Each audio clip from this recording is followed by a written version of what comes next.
नमस्कार दोस्तों, पाथफाइंडर पर आप सभी का स्वागत है। दोस्तों, मणिपुर वायलेंस के संबंध में बहुत सारी वीडियोस आप दिन प्रतिदिन देख ही रहे होंगे। बहुत सारे मुद्दे, बहुत सारे इश्यूज यहाँ पर डिस्कस किए जा रहे हैं। आज के सेशन में मैं आपके साथ शेयर करने वाली हूँ जीरो एफआईआर के बारे में।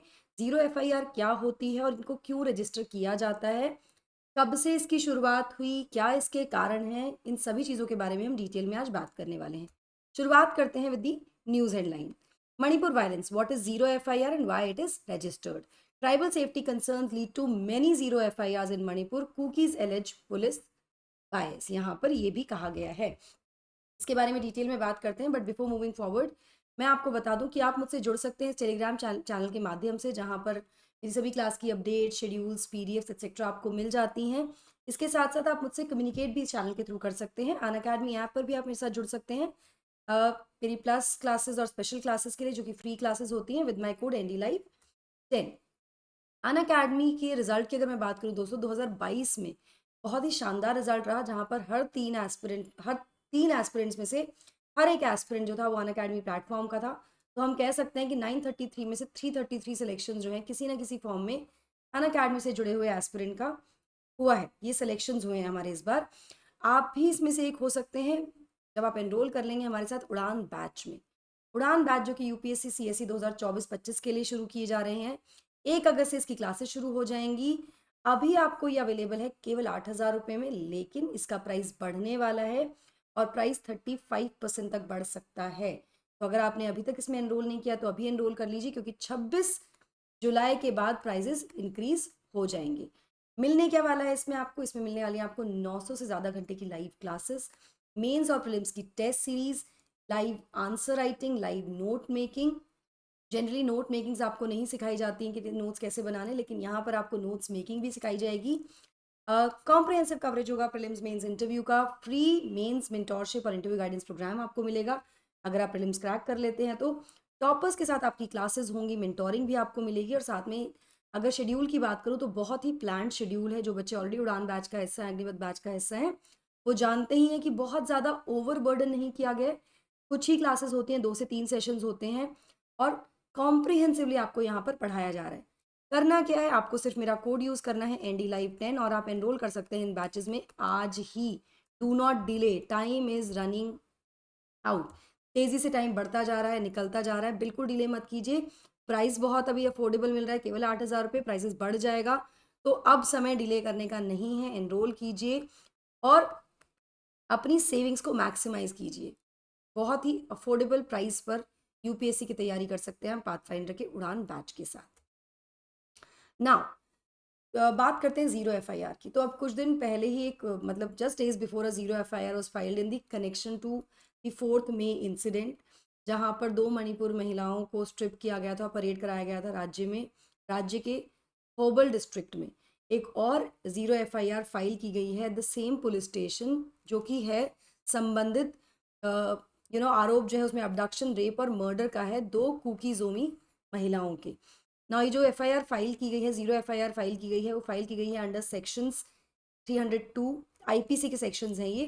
302 murder, 354 outraging a women's modesty, 376 rape, 326 causing grievous hurt of the IPC. और 15 दिन के बाद ये जीरो एफआईआर यहाँ पर दर्ज की गई है, लगभग 15 दिन के बाद। ठीक है ना। ये इंसिडेंट जो था ये हुआ था 5 मई को, जहाँ पर 2 यंग कुकी जोमी जो विमेन थी, की आयु 21 और 24 साल थी, वो काम कर रही थी कार वॉश में इम्फाल ईस्ट में, जहाँ पर उनको ब्रूटली मर्डर किया गया इन देयर रेंटेड अकोमोडेशन। उनको उनका रेप किया गया, उनको टॉर्चर किया गया बहुत सारे लोगों के द्वारा, और यहाँ पर जो नंबर है लोगों का वो 100 से 200 बताया जाता है। मतलब ये जो भी चल रहा है मणिपुर में, कुकी मैती कॉन्फ्लिक्ट जो है, ये इस लेवल पर चला गया जहाँ पर महिलाओं को टारगेट किया जा रहा है, और इस तरह के इंसिडेंसेस बार बार सामने आ भी रहे हैं, जो कि बेहद शर्मनाक है। और it's not a good thing.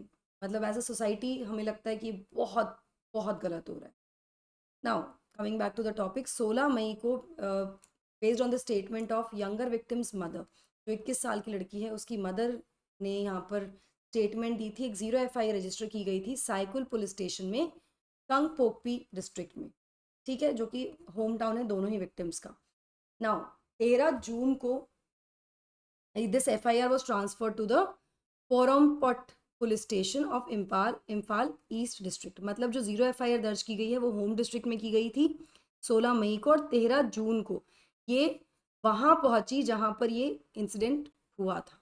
ठीक है, अब बात करते हैं, ये तो हुआ बैकग्राउंड, किस केस के कंसर्न में हम बात करें। 0 एफआईआर होती क्या है? तो देखिए, जब भी कोई पुलिस स्टेशन एक कंप्लेंट रिसीव करता है किसी भी ऑफेंस की, एलिज ऑफेंस की, जो कि जुरिस्डिक्शन जो है मतलब वो किसी और क्षेत्र में हुआ है, किसी और क्षेत्र के जुरिस्डिक्शन की वो कंप्लेन है। लेट्स से कि एक जगह है एक्स और एक जगह है वाई।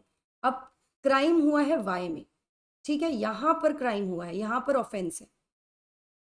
इस क्राइम की कंप्लेन अगर एक्स पर रजिस्टर एक्स पुलिस स्टेशन पर पहुंचेगी, जो एक्स एरिया है, जो जुरिस्डिक्शन है एक्स का, यहाँ पर अगर कंप्लेन फाइल की जा रही है वाई में हुए क्राइम की, तो वो बेसिकली जब वो रजिस्टर करते हैं इसको 0 एफआईआर बोलते हैं।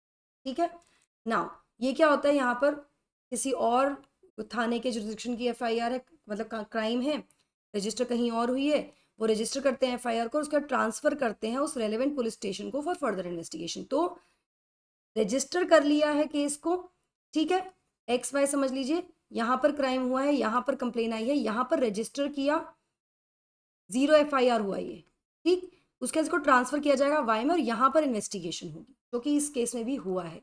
ठीक है, इसको कहा जाता है 0 एफआईआर। यहाँ पर कोई भी रेगुलर एफआईआर नंबर नहीं दिया जाता। नॉर्मली जब एफआईआर होती है तो एक रेगुलर एफआईआर नंबर दिया जाता है, इस केस में नहीं दिया जाता। और 0 एफआईआर रिसीव करने के बाद जो रेलेवेंट पुलिस स्टेशन है वो रजिस्टर करता है एक फ्रेश एफआईआर। जो भी रेलेवेंट पुलिस स्टेशन होगा जिसके जुरिस्डिक्शन में क्राइम हुआ है, वो एक फ्रेश एफआईआर रजिस्टर करता है, उसके बाद इन्वेस्टिगेशन यहाँ पर शुरू होती है ना। प्रोविजन कैसे स्टैब्लिश हुआ 0 एफआईआर का, बहुत बहुत इंपॉर्टेंट है।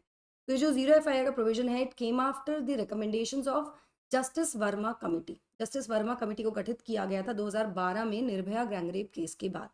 ठीक है, जिसमें which was constituted to suggest, इसको कॉन्स्टिट्यूट किया गया था सजेस्ट करने के लिए amendments to the criminal law, जो भी हमारे देश का क्रिमिनल कानून है उसमें अमेंडमेंट्स लाने के लिए, ताकि प्रोवाइड किया जा सके फास्टर ट्रायल और इनहांस पनिशमेंट फॉर क्रिमिनल्स।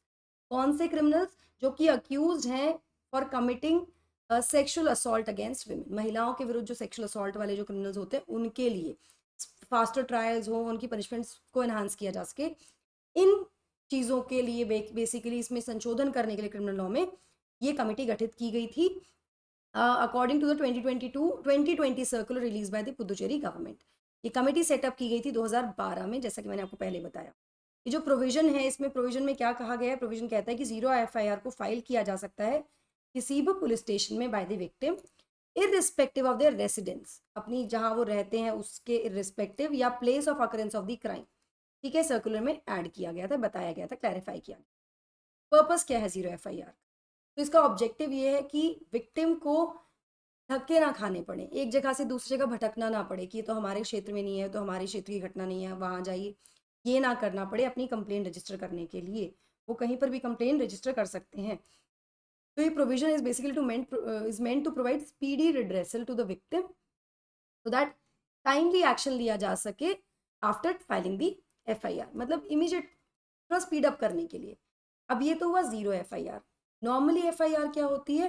तो first information report which is FIR, ये कहीं पर भी डिफाइंड नहीं है, ना तो आईपीसी में, इंडियन पीनल कोड में, ना ही सीआरपीसी में, क्रिमिनल प्रोसीजर कोड में, ठीक है, ना ही किसी और कानून में। लेकिन जो पुलिस रेगुलेशंस और रूल्स है ना, उसमें ये कहा गया है कि जो भी इंफॉर्मेशन रिकॉर्ड की जाएगी अंडर सेक्शन 154 ऑफ सीआरपीसी, ये पुलिस रेगुलेशन और रूल्स में कहा गया है, कोई भी इंफॉर्मेशन जो रिकॉर्ड की जा रही है अंडर सेक्शन 154 ऑफ सीआरपीसी यानी क्रिमिनल प्रोसीजर कोड, उसको एफआईआर कहेंगे, फर्स्ट इंफॉर्मेशन रिपोर्ट कहा जाए।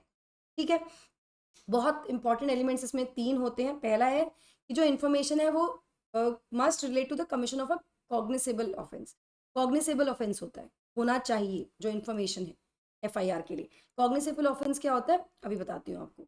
नाउ ये रिटन में देनी जरूरी है या ओरली दे सकते हैं, it should be given in writing और orally to the head of the police station. जो भी head of the police station होंगे उसको रिटन में या ओरली दी जा सकती है। तीसरा, it must be written down, इसको लिखा जाना चाहिए, मतलब अगर कोई ओरली बता रहा है तो इसको कोई लिखेगा और साइन किया जाना चाहिए बाय द इन्फॉर्मेंट, जो आया है व्यक्ति। एंड इट्स की point should be recorded in daily diary, और इसके की पॉइंट्स डेली डायरी होती है पुलिस की, उसमें भी रिकॉर्ड होने चाहिए। ठीक है, ये 3 इंपॉर्टेंट एलिमेंट्स हैं एफआईआर के।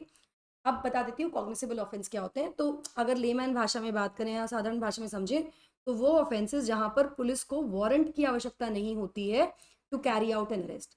नॉर्मली आपने हिंदी पिक्चरों में देखा होगा ना कि क्या आपके पास वारंट है।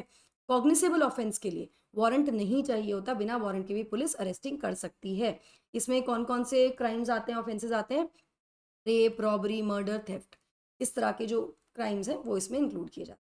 आई होप आपको जीरो एफआईआर और एफआईआर के बीच में डिफरेंस समझ में आया होगा, और जीरो एफआईआर का कॉन्सेप्ट भी समझ में आया होगा। कुछ इंपॉर्टेंट फैक्ट्स यहाँ पर हैं, जैसे किसके रिकमेंडेशन पर ये जीरो एफआईआर का कॉन्सेप्ट आया, ये सब भी आपको क्लियर हुआ होगा। कुछ और डाउट्स के लिए मुझे कॉमेंट सेक्शन में आप मैसेज कर सकते हैं ना। उड़ान, जीएस और कॉम्बो जो है, ऑप्शनल कॉम्बो जो है, ये भी 1 तारीख से शुरू हो रहा है दोस्तों, आप इसमें भी एनरोल कर सकते हैं। एनरोल करने के लिए आपको सिर्फ मेरा कोड यूज़ करना है एनडी लाइव 10। यहाँ पर आपको मिलने वाली हैं live classes, unlimited access to all optional live and recorded sessions, full syllabus coverage होगा इन सभी दिग्गजों के द्वारा, answer writing practice with detail evaluation यहाँ पर आपका होगा। एनरोल करने के लिए आप एनरोल कर सकते हैं मेरे कोड के साथ, और प्राइस यहाँ पर आपको फिलहाल 15,000 रुपये पड़ रहा है, लेकिन ये प्राइस केवल 25 जुलाई तक है। 26 जुलाई से प्राइजेस बढ़ने वाले हैं, तो समय कम है, अभी जाकर एनरोल कर लीजिए। एनडी लाइव 10 आपको कोड यूज़ करना है यहाँ पर। लिंक जो है पीडीएफ का वो आपको डिस्क्रिप्शन और कमेंट से मिल जाएगा। हमें रीच आउट करने के लिए आप एक फॉर्म फिल कर सकते हैं जो कि डिस्क्रिप्शन बॉक्स में दिया है, अपनी सभी क्वेरीज के साथ। अगर आप सिर्फ ऑप्शनल में एनरोल करना चाहते हैं तो हमारा ऑप्शनल कार्निवाल है, जिसमें हम 4 ऑप्शनल अभी शुरू कर रहे हैं, जिसमें PSIR 15 से शुरू हो रहा है, 15 अगस्त से, जोग्राफी 1 अगस्त से, हिस्ट्री 15 अगस्त से, और एंथ्रोपोलॉजी 1 सितंबर से शुरू हो रहा है। ये आप एनरोल कर सकते हैं केवल 8,000 रुपये में, 7,999 रुपये में। एनरोल करने के लिए अगेन आपको कोड यूज़ करना है एनडी लाइव 10। ये कोड आप यूज़ करेंगे तो आपको डिस्काउंटेड प्राइस मिल जाता है, और मेरी गाइडेंस भी मिल जाती है आपकी प्रिपरेशन में।